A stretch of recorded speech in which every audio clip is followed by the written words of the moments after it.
வணக்கம் நண்பர்களே. இன்றைக்கி நம்ம இந்த வீடியோவில் மிகவும் பயனுள்ள டைம் சேவிங் டிப்ஸாக ஆட்டோ கரெக்ஷன் ஆப்ஷனை பற்றி தான் பார்க்க போகிறோம். நீங்கள் ஒரு கம்பெனியில் டேட்டா என்ட்ரி ஆப்ரேட்டராக வேலை பார்த்தீங்கன்னா இந்த ட்ரிக்ஸ் உங்களுக்கு தெரிஞ்சுன்னா உங்களோட வேலையோட நேரத்தை எளிதான முறையில் குறைக்க முடியும். உதாரணத்துக்கு நீங்கள் இப்போ பார்க்குற திரையில் இப்போ நான் எஸ்பிஐன்னு டைப் பண்ணிட்டு பாருங்கள். ஸ்டேட் பேங்க் ஆஃப் இந்தியான்னு ஆட்டோமேட்டிக்காக வருதுங்களா? அதே மாதிரியே ஐஓபி அப்படின்னு டைப் பண்ணிட்டு பாருங்கள். இது எல்லாமே நான் ஏற்கனவே செட் பண்ணி வச்சுருக்கேன் ஆட்டோமேட்டிக்காக வர்ற மாதிரியா. பிஎன்டி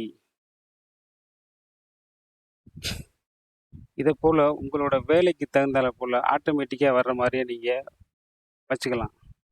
நீங்கள் ஒரு ஃபார்மஸில் வேலை பார்க்குறீங்க, இல்லை ப்ரொவிஷன் ஸ்டோரு, மால் இந்த மாதிரி வேலை பார்க்குறீங்க. உங்களோட வேலையை டக்குன்னு நீங்கள் ஒரு குறிப்பிட்ட சின்ன விட அடிச்சினாவே ஃபுல் லைன் வர்ற மாதிரி ஈஸியாக பண்ணிக்கலாம். எப்படி கொண்டு வர்றதுன்னு பார்க்குறதுக்கு முன்னாடியே ஆட்டோ கரெக்ஷன் என்னென்னா முதல்ல நான் சொல்லிடுறேன். நம்ம ஒரு சில வார்த்தைகள் தவிர்த்தில் டைப் பண்ணும்போது எக்ஸலில் அதுவாகவே சரி பண்ணி கொடுக்கும். சரியான வார்த்தையாக அதுவாகவே மாற்றி கொடுக்கும். அதுதான் அந்த ஆட்டோ கரெக்ஷனுங்கிறது. இப்போ உதாரணத்துக்கு அகைன் நான் டைப் பண்ணுறேன் பாருங்கள். இது வந்து சரியான வார்த்தை ஏஜிஏஎன் அகைன். இப்போ நான் தவறுதலாக நான் அடிக்கிறேன் பாருங்கள், ஏஜிஐஏஎன் அடிக்கிறேன் பாருங்கள். அதுவே மாற்றி கொடுக்குதுங்களா? திரும்பவும் பாருங்கள், ஏஎல்டபிள்யூஏஒய்எஸ் ஆல்வேஸ் சரியான வார்த்தை. இதை நான் தவறுதல் அடிக்கிறேன் பாருங்க, ஏஎல்எல்டபிள்யூஒய்ஏஎஸ் அப்படின்னு அடிக்கிறேன். இதையும் மாற்றி கொடுக்கு சரியாக உங்களுக்கு மாற்றி கொடுக்குது பாருங்க. இதை எங்கே இருக்குதுன்னு இதை நீங்கள் போய் இதை எப்படி இதை செட் பண்ணுறது, இது எங்கே இருக்குதுன்னு தெரிஞ்சுக்கணுன்னா நீங்கள் ஃபைலில் நேராக போங்க. ஃபைலில் போயிட்டு ஆப்ஷனை ப்ரெஸ் பண்ணுங்கள். ஆப்ஷனை ப்ரெஸ் பண்ணோடனே இங்கே ப்ரூஃபிங்னு வரும், அதை ப்ரெஸ் பண்ணுங்கள். ப்ரூஃபிங் ப்ரெஸ் பண்ணோன்னா ஆட்டோ கரெக்ஷன் ஆப்ஷன் இருக்கும், இதை ப்ரெஸ் பண்ணுங்கள்.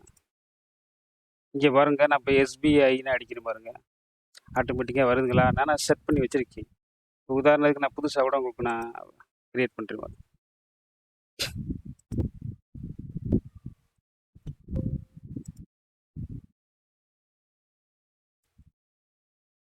ஏபிசி அப்படின்னு போட்டு ABC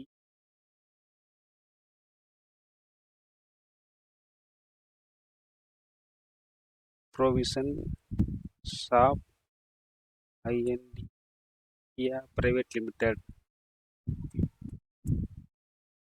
ஏபிசின்னு type, ABC provisions of India private limited. ஏபிசின்னு டைப் பண்ணாலே இந்த ஃபுல் பேரும் வர்ற மாதிரி நான் வச்சுருக்கேன். அது பண்ணிட்டு ஆட் கொடுத்துருங்க. கீழே வந்துருச்சு பாருங்க, உள்ளே ஆட் ஆயிடுச்சு. ஓகே கொடுத்துருங்க. இங்கேயும் ஓகே கொடுத்துட்டு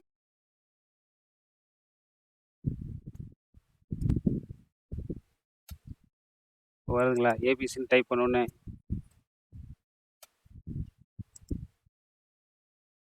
இந்த வீடியோ உங்களுக்கு பிடிச்சிருக்குன்னு நினைக்கிறேன். பிடிச்சிருந்துச்சுன்னா இந்த வீடியோவுக்கு லைக் பண்ணுங்கள், கமெண்ட் பண்ணுங்கள். மறக்காமல் என்னோடய சேனலுக்கு சப்ஸ்கிரைப் பண்ணுங்கள். சப்ஸ்கிரைப் பண்ண கையோட பக்கத்தில் உள்ள பெல் ஐக்கானை ஆல் நோட்டிஃபிகேஷனை எனேபிள் பண்ணுங்கள். அப்போ தான் நான் அடுத்தடுத்த போடுற வீடியோக்கள் உங்களுக்கு நோட்டிஃபிகேஷனாக வந்து கிடைக்கும். நன்றி. மீண்டும் ஒரு அடுத்த வீடியோவில் சந்திப்போம்.